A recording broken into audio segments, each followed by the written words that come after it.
Il-Parlament ħareġ li mill-2008 lil hawn it-tlet djar tal-anzjani proprjetà ta' Zaren Vassallo irċevew 4 miljun u nofs euro fi ħlasijiet bilan li jkunu jistgħu joperaw.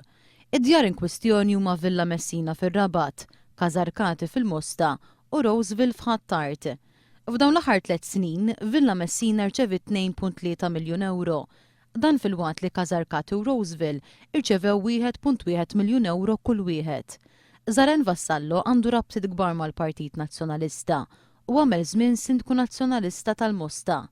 Fl-aħħar snin kien fdat bil-bini tad-Dar Ċentrali u ħal l-eks Segretarju Ġenerali Nazzjonalista Joe Saliba u aktar tard lis-Segretarju Ġenerali Paolo Borg Oliver fuq il-jott privat tiegħu.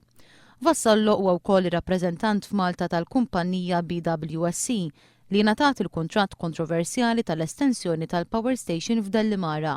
Il-BWSC assenjat il-kumpanija ta' Vassallo dik il-parti tal-kuntratt li għandha x'taqsam mal-kostruzzjoni.